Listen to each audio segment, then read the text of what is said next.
Okay, let's stop making rockets.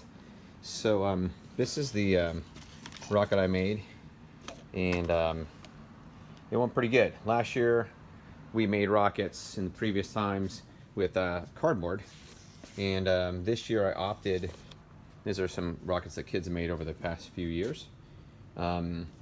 This year I opted to go simple and no cardboard. And so what I did is I made the fins.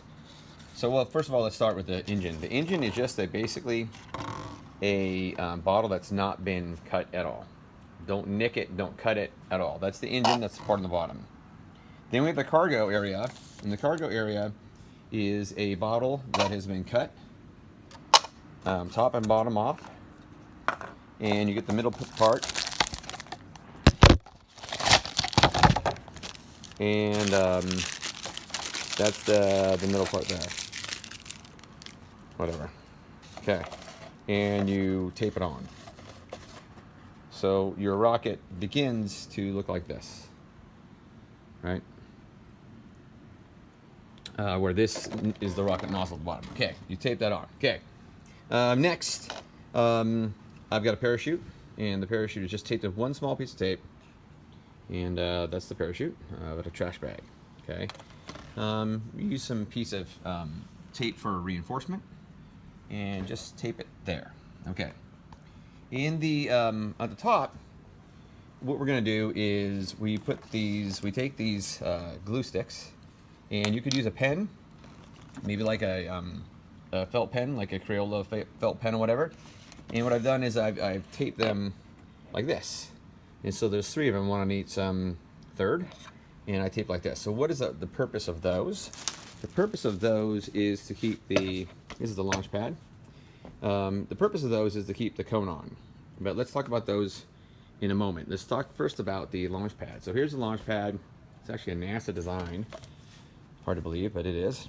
And I got 2 nails. And the biggest thing about how this one works is if this thing gets pressed down because of pressure, and you can see it's connected to the pump there. If it gets pressed down because of pressure, then it makes this part too wide. And what you want is you want it to fit on nice and easily. And so it's going to be full of water, but it fits on nice and easily like that, right? And no problem. It goes on almost all the way. And then the nails go here.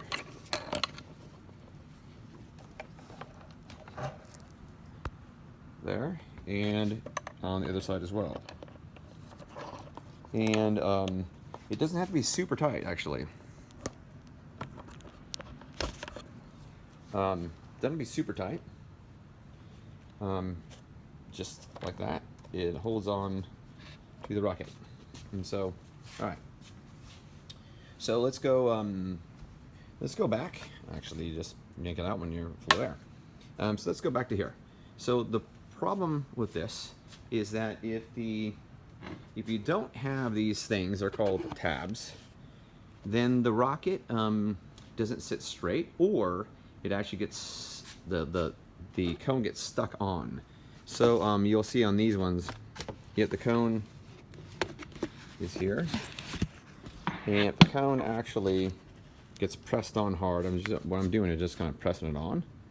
So you see the tabs here are there, but they're not doing anything, right?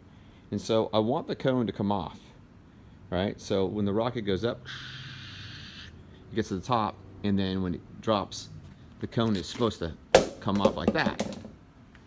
And so when the cone comes off, right, that's great. When the cone comes off, that's good, and the parachute will come out, right? And you'll have a nice landing. So that's the idea of those things. And the tape is coming off here, right? So we gotta have good tape on there. So that's the idea, that we want the cone to come off easily. All right? Now, where to put the parachute, right? So you would put your egg inside, and the parachute actually is best if it's not really jammed in there. The best place to actually put the parachute is actually in the cone itself. And so you take the cone and you set the parachute inside. stick your stuff in a sleeping bag. And it doesn't really matter too much if the strings are out, actually. You can try it with the strings out or the strings in. But, and there you have it. That's how the rocket system works. And so here you'll take it up, turn it on, and go to about 100 pounds of pressure. Between 80 and 120 is fine. If you get much more than that, that can happen. And that was a mistake. So that's not good. Anyways, there you have it.